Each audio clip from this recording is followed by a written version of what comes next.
la gente de Yo-Yo? Bien, así me gusta. Me gusta el ánimo de acá. De los yoyeínos, ¿sí o no? O yoyeísticos. O yoyeazos. Yoyeicinos. Bueno, como se diga. Un gusto estar con ustedes, compartir con ustedes. Le damos las gracias al Señor por este día que tiene sol, pero no sirve para nada, solamente para iluminar porque hace frío. Damos gracias al Señor. Para los que no me conocen, me llamo Matías Riquelme, miembro de la gloriosa iglesia Mar de Gracia. Amén, dijo ahí la esposa del pastor. Y vamos al grano, dijo el dermatólogo. Abran su Biblia en Hechos 8, por favor.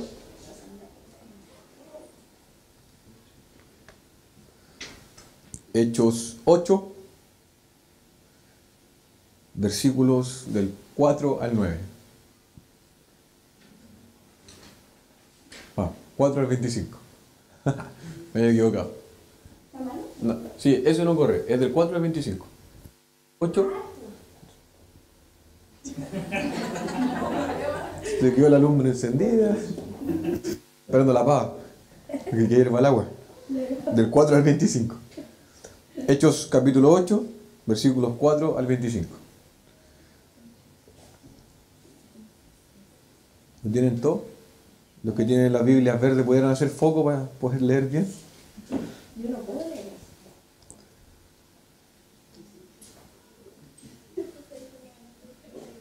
¿Lo tienen? ¿Lo tienen? ¿No? Me dice, ya, búscalo.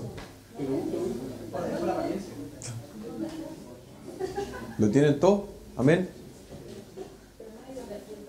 Todos la teníamos, pero nadie ve. No importa. Me interesa que lo hayan encontrado.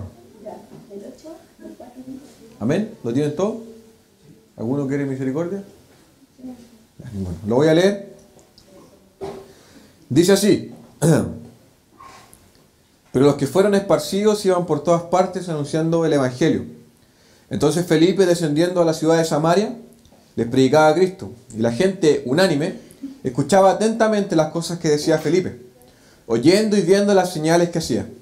Porque de muchos que tenían espíritus inmundos salían estos dando grandes voces, y muchos paralíticos y cojos eran sanados. Así que había gran gozo en aquella ciudad. Pero había un hombre llamado Simón, que antes ejercía la magia en aquella ciudad y había engañado a la gente de Samaria haciéndose pasar por algún grande. A este oían atentamente todos, desde el más pequeño hasta el más grande, diciendo: este es el gran poder de Dios.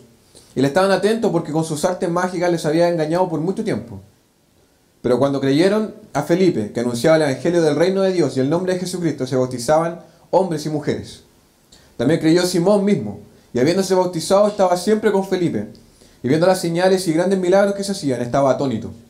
Cuando los apóstoles que estaban en Jerusalén oyeron que Samaria había recibido la palabra de Dios, enviaron allá a Pedro y a Juan, los cuales, habiendo venido, oraron por ellos para que recibiesen el Espíritu Santo.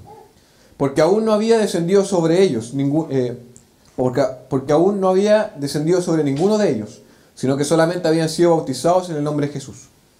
Entonces les imponían las manos y recibían el Espíritu Santo.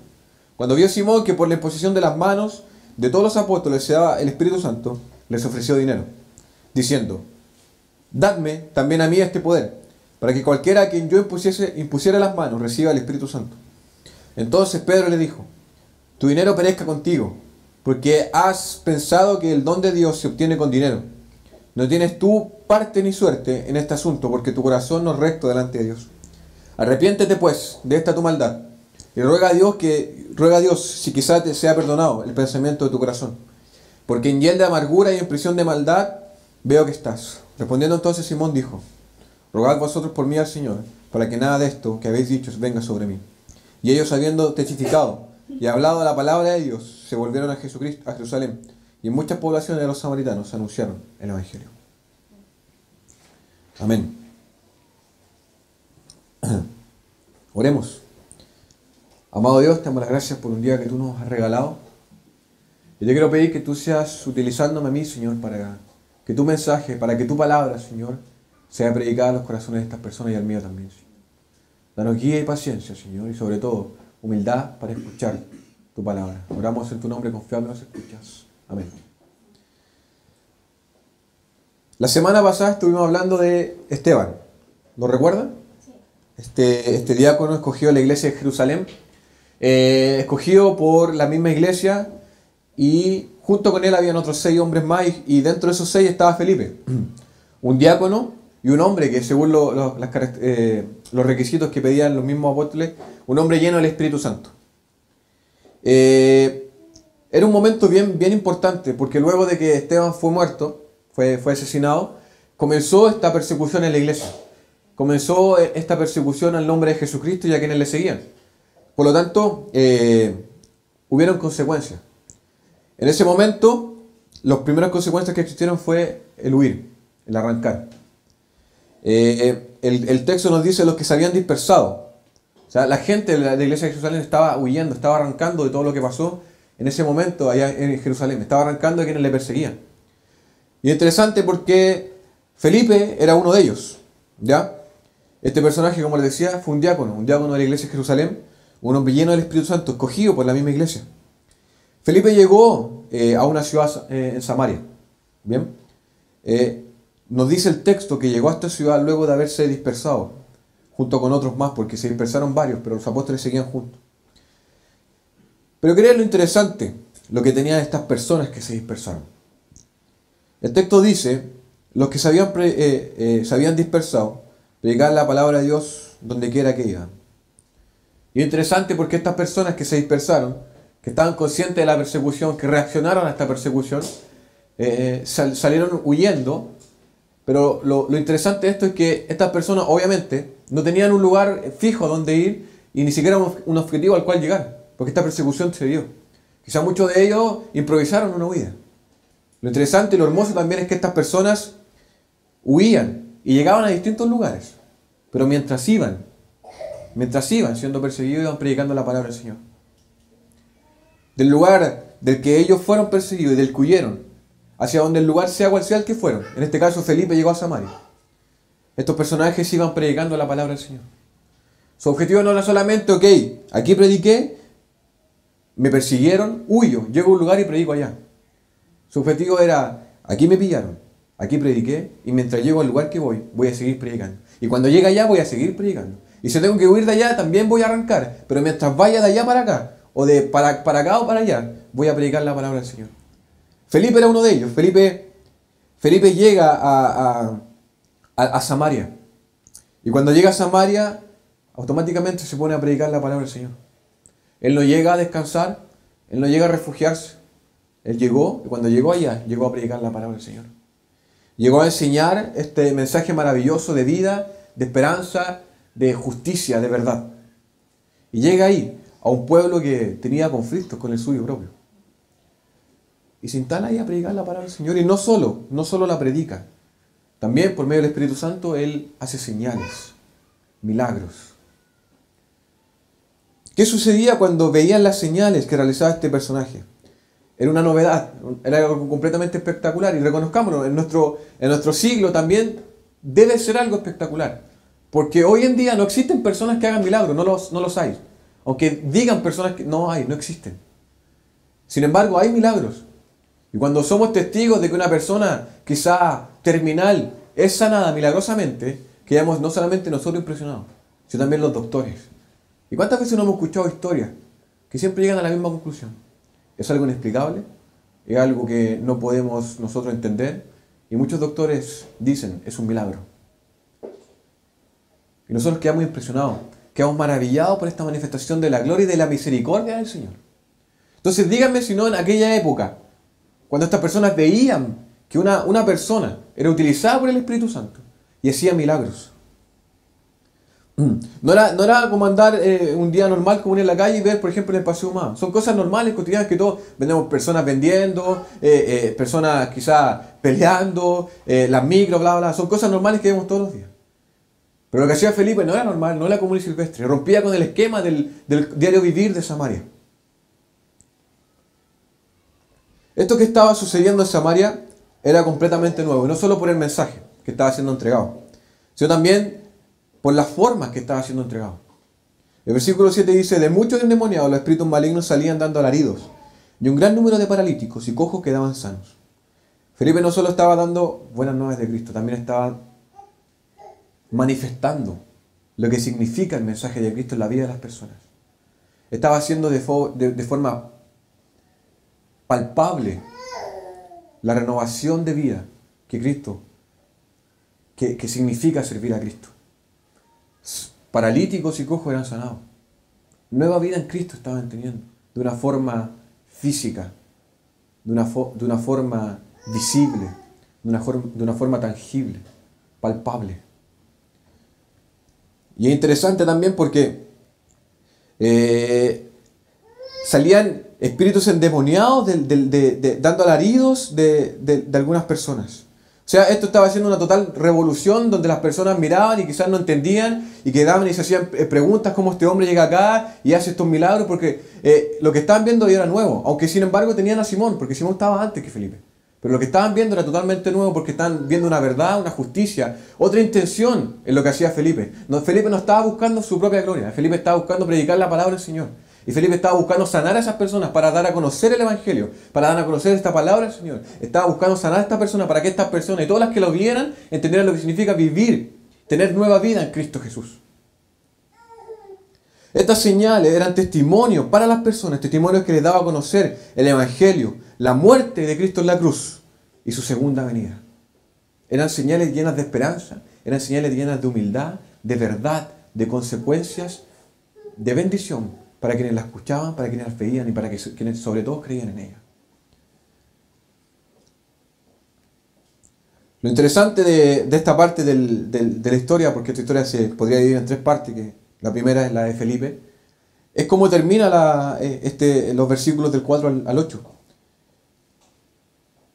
Dice el versículo 8, y aquella ciudad se llenó de alegría. Es una frase muy simple, muy corta, muy precisa y concisa, pero que dice muchas verdades y da también para pensar, ¿en esa ciudad entonces no existía la alegría? Quizás sí. Había una alegría diaria, común, silvestre, de me levanté, estoy vivo, estoy sano.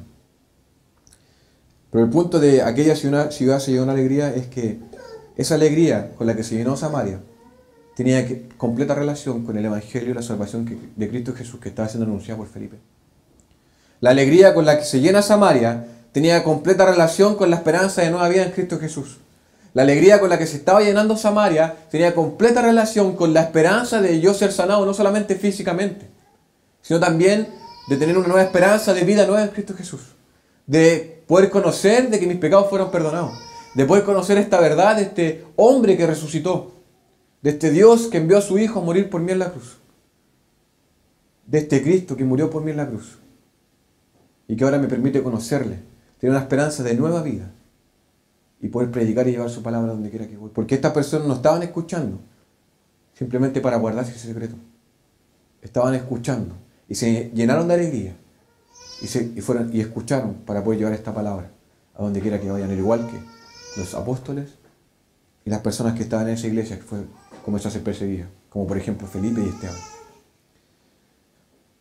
Entonces en esta primera parte podemos ver la decisión de algunas personas que al momento de huir de ser perseguidos iban predicando. Podemos ver a este Felipe que llegó a Samaria a predicar la palabra del Señor, a hacer milagros para presentar este evangelio, para mostrar este evangelio, para llevar este evangelio a esas personas, para que lo escucharan y para que vieran la manifestación misma de la gracia de Jesucristo.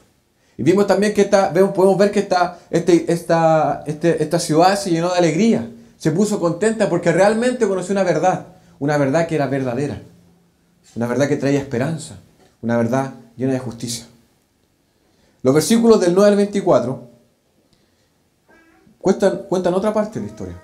Dice, ya desde antes había en esa ciudad un hombre llamado Simón, que jactándose de ser un gran personaje, practicaba la hechicería y asombraba a la gente de Samaria. Todos, desde el más pequeño hasta el más grande, le prestaban atención y exclamaban, este hombre es al que llaman el gran poder de Dios. Lo seguían porque por mucho tiempo los habían tenido deslumbrados con sus artes mágicas. Pero cuando creyeron a Felipe, que les anunciaba las buenas nuevas del reino de Dios y el nombre de Jesucristo, tanto hombres como mujeres se bautizaron. Simón mismo creyó y después de bautizarse seguía a Felipe por todas partes, asombrado por los grandes milagros y señales que veía. Cuando los apóstoles que estaban en Jerusalén se enteraron de que los samaritanos habían aceptado la palabra de Dios, le enviaron a Pedro y a Juan.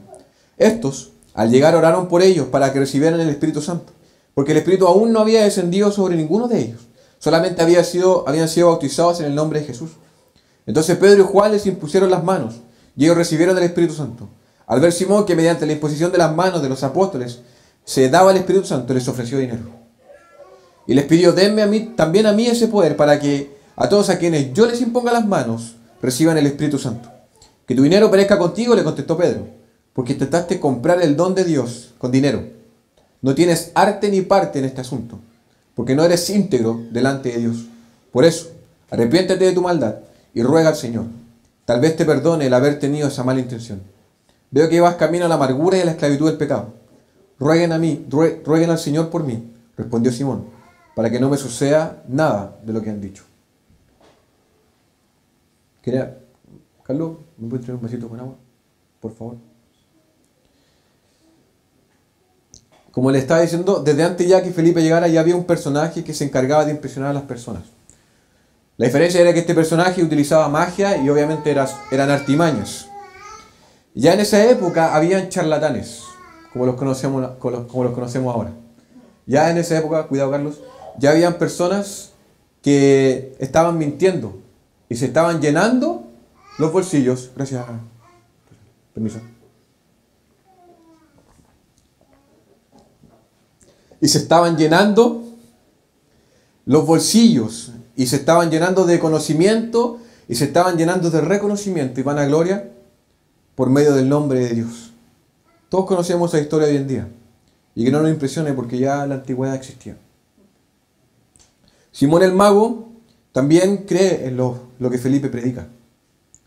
Felipe llega, predica esta palabra, hace estos milagros y este compadre cree. Y no bastando con eso se bautiza. Y empieza a seguir a Felipe y empieza a observar.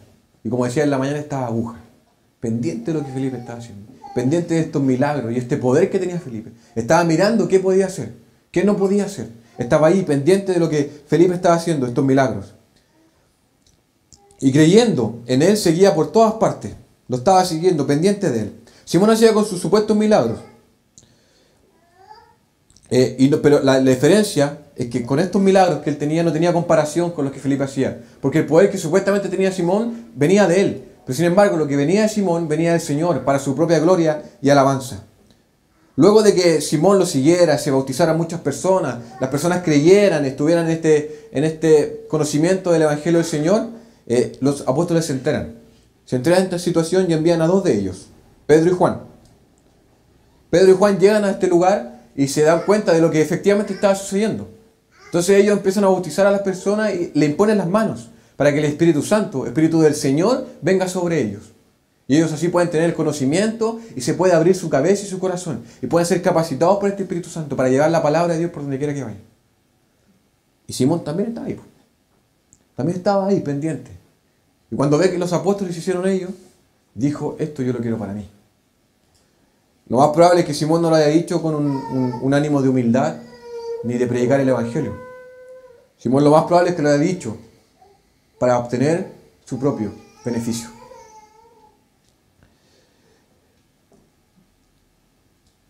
La respuesta que Pedro le da a este personaje le cierra la boca y deja claro de quién es el poder y a quién fue dado y con qué fin. Lo interesante es que no solo la respuesta de Pedro deja claro esto, también la respuesta de Simón deja claro. En el versículo del 20 al 23 dice: que tu dinero perezca contigo, le contestó Pedro, porque intentaste comprar el don de Dios con dinero. No tienes arte ni parte en este asunto, porque no eres íntegro delante de Dios. Por eso arrepiéntete de tu maldad y ruega al Señor. Tal vez te perdone el haber tenido esa mala intención. Veo que vas camino a la amargura y a la esclavitud del pecado. Y no solo le dice que la oferta está equivocada, también le dice que este don a él no le corresponde. Y Pedro llega al corazón de Simón y le dice que se arrepienta, que le ruega a Dios y que le quite el pensamiento en su corazón. Pedro rechaza absolutamente y contundentemente la oferta que le hace Simón, respondiéndole con verdad, respondiéndole con justicia. Y Simón tuvo miedo, tuvo temor, pero no tuvo temor de Pedro, no tuvo temor de las palabras de Pedro, tuvo temor porque conoció que lo que Pedro le estaba diciendo era una verdad más allá de Pedro. porque reconoció que el poder que tenía Pedro venía de Dios. Y a él le tuvo temor, y a él le tuvo miedo. Y a él, a él les pidió que le rogaran para que no sucediera lo que estaba sucediendo. Y la pregunta es, ¿en qué nos parecemos nosotros a Simón? Y hay varias alternativas para decir, yo no me parezco en absolutamente nada a Simón. Primero que todo, hoy en día, y creo que acá ninguno de nosotros es mago. ¿Ah? ¿O sí? No conozco a todos y creo que ninguno es mago. Segunda instancia, nosotros no conocemos a ninguna persona que de verdad haga milagros como lo hicieron Felipe, o Pedro, o Juan, o algún otro apóstol. Entonces tampoco podemos ofrecer dinero para poder tener trucos nuevos bajo la manga. Y así poder nosotros llenarnos los bolsillos. Lo curioso es que, ¿cuántas veces de nosotros, y cuántas veces al día nosotros, hacemos cosas buenas y al final del día miramos para arriba y decimos, Señor, ¿qué tienes para mí hoy, ya que me porté bien? Y decir eso, y comportarnos así, ¿no es comportarse como Simón? Querer intentar obtener algo de Dios a cambio de algo bueno que yo pudiese hacer, ¿no es la misma actitud que Simón tiene frente a los apóstoles? Compadre, usted tiene un don, yo también lo quiero, le ofrezco esto. ¿No es la misma actitud que nosotros tenemos frente a Dios? ¿Cuántas veces al día nosotros creemos que la estamos haciendo de oro, maravillosa, y al final del día nos creemos capaces de poder exigirle a Dios cuántas cosas queramos porque nuestro comportamiento fue bueno y fue suficiente? ¿Cuántas veces de nosotros queremos cosas que el Señor nos ofrece, pero las queremos ahora ya, y le exigimos a Él porque nos portamos bien? ¿Cuántas veces de nosotros estamos comprando los dones que Jesucristo nos ofrece? Y que muchas veces los compramos de forma patética, de forma triste, porque nuestros ojos, así como Simón, no están puestos en Dios.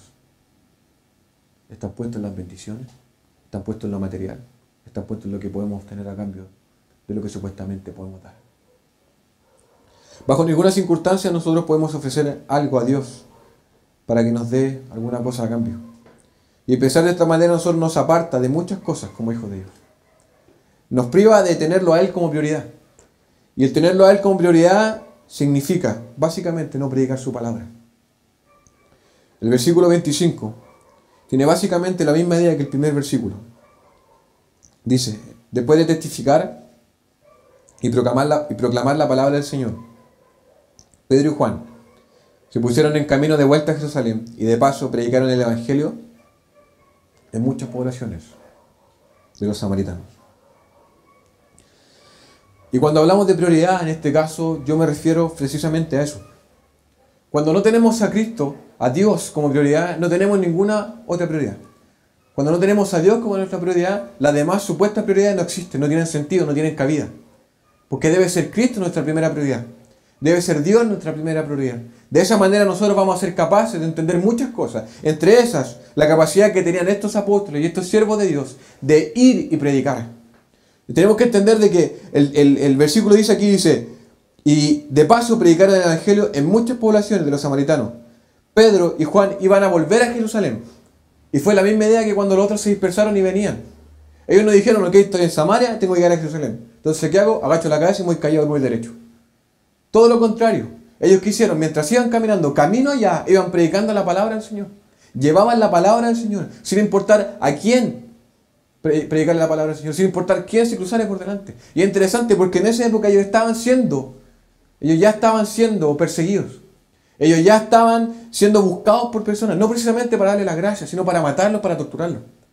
Y no vayamos tan atrás, vayamos un poquito más atrás, Segunda Guerra Mundial, por ejemplo. ¿Cuántas personas no confiaban en el de al lado porque pensaban que era un espía? Y que obviamente, al saber mi posición, al saber mi raza, me podían torturar y matar. A los apóstoles esto no les importaba. A estos discípulos esto no les importaba. ¿Ellos de qué estaban preocupados? De predicar la palabra del Señor y de darle la gloria al Señor Jesucristo. No estaban haciendo lo que Simón hacía. Simón estaba preocupado por él. No estaba preocupado por llevar este mensaje. No quería los dones del Espíritu Santo para beneficio de las personas. Quería la gloria para él. Y contextualizando un poco, o no contextualizando, sino como un dato interesante, ya que me imagino, si no la vieron, conocieron varios de la pelea de ayer, la pelea del siglo, Manny Pacquiao versus Floyd Mayweather. Y es interesante porque este filipino, de bajo perfil, piola, yo primera vez que lo veía, lo conocía, de muchas veces con actitudes humildes, este compadre en el pesaje se para frente a Floyd Mayweather, y Floyd, persona arribista y prepotente, esa era su posición, y se miraban. Y mientras Pacquiao lo miraba para arriba, él sonreía y estaba muy tranquilo. Pero en un momento este personaje se da vuelta y alcanzo a leer en la polera que dice: toda la gloria y la honra le pertenece a Dios. Y es impresionante ver cómo una persona como Pacquiao, exitoso en su deporte, manifiesta esta gran verdad en una polera a millones de personas. Y quizás de muchas maneras influyó en millones de personas en ese momento. Si lo ponemos de una forma, Simón estaba siendo como Floyd Mayweather. Estaba siendo una persona altanera y arribista, queriendo poder adquirir los dones de Jesucristo para su propia beneficencia. Lo mismo que nosotros hacemos cuando Cristo no es nuestra prioridad. Lo mismo que nosotros hacemos cuando vamos de aquí para allá y no predicamos la palabra del Señor. No estamos en un mundo, donde todo va rápido. Y esa es la excusa perfecta para nosotros, para no predicar la palabra del Señor. Esa es la excusa perfecta para quedarnos callados en la micro, porque están todos enojados. ¿Cómo le voy a hablar a alguien de Cristo si está enojado? ¿Y no creen que sería de más bendición hablarle de Cristo a una persona que está enojada? En vez de guardarme y callarme la gran noticia de que salvo soy por gracia. Los apóstoles entendían este concepto. Factor misión no es una idea que viene de ahora. Ellos lo entendían ya desde antes. Y mientras iban, predicaban. Yo voy de aquí a cierto lugar. Bueno, el camino es largo. Puedo hablar, puedo conversar, puedo llevar esta palabra. Y no importa si morían. Estaban dispuestos a morir y a pagar ese precio.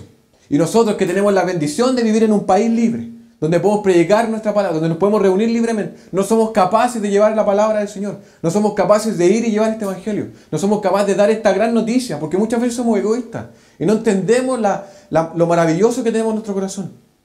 Somos salvos por gracia y muchas veces lo guardamos.